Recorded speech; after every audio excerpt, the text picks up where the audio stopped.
खुलुमबाय गासै बिटिआर ओनसोलनि रायजो-राजानिसिम बैसागु बा गोदान बोसोरनि मुङै बयनिसिम गाहाम हामलायनाय जासिनाय थाबाय। बर'नि आंगो फोरबो बैसागु बोथोर फैनाय लगे लगे जोंनि बे ओनसोलावहाय जेरै गोदान महर लायो आरो बेबायदिनो जोंनि ओनसोलाव सोलायनाय फैयो, थिग बेबायदिनो जोंनि थासारिया जोंनि बे ओनसोलावहाय सोलायनाय फैदों आं बेखौ नुदों। आरो बे गोदान बोसोरजोंनो जेनोखि जोंनि ओनसोलनि रायजो राजा जानाय संसार जानायनि सिमांफोरा गोदान मिजिंजों आवगायलांथों आरो मोजाङै जोंनि बे ओनसोलाव सान्थि भाबै जोंनि समाज बेबस्था आरो गासैबो जाहाथे सान्थि थाबाय थायो, आं बेखौनो बे गोदान बोसोराव आरोबाव सान्थिया जे थाबाय थायो बेखौनो आं आसा आरो मिजिंथिदों। सिगां समफोराव जों नुबोदों माने बे मोनसे हारिनि माखासे धोरोमनि माबायदि फालिजानो लुबैयो बेखिनिखौ जों नुदों, जों बेक्तिगत माबा हिसाबै जों एक्सपिरियेन्स नुदों। दा फ्रायानो जेनोखि बेखौहाय बरायनाय हाबाफारि बयबो बेखौहाय एसेब्लाबो पजिटिभ लाइनावहाय जोङो नुबोबाय थादों। खारन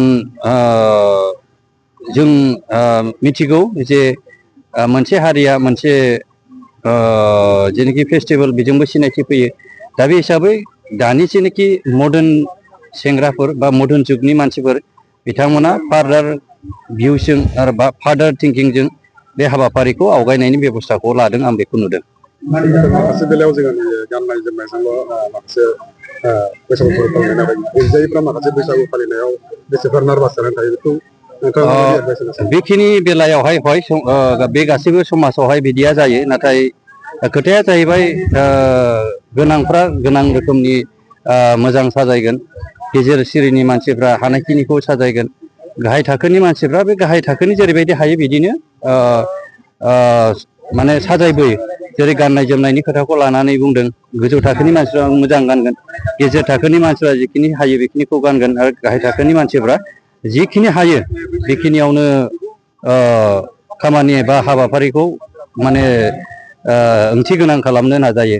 थ' जेखि जाया मानो जों बेखौहाय जेबो साननो नाङा, समाजनि बेयो मोनसे बेबस्था, जों बेनिफ्राय एंगारलांनो हाया।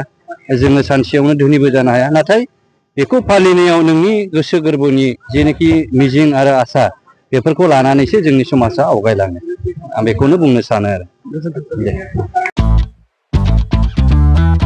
मोनसे गोजोनथाव खौरां, क'क्राझार सहरनि जेडि रडजों नांजाबनाय सुदेमपुरि गांजेमा बाजाराव थानाय आइ आफा मेड लाइफ बिएम हस्पिटालाव बेराम सोखानो हानायनि गोबां खाबुफोर दं।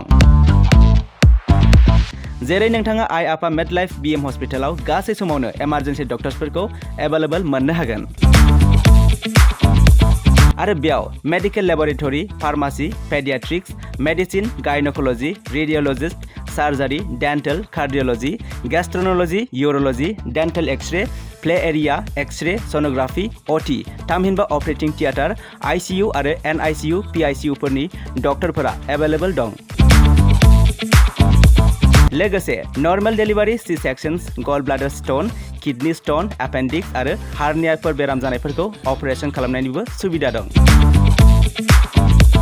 आइ आफा मेड लाइफ बिएम हस्पिटालाव सप्ताफ्रोमबो फार्मासिजों लोगोसे लेबरेटरि आरो सप्ताफ्रोमबो इमार्जेन्सि सार्भिसजों लोगोसे 24 घन्टा जेब्लायबो खुलायै थागोन आरो बेयाव लांलाय लाबोलाय खालामनो थाखाय एम्बुलेन्सनि सार्भिसबो थागोन।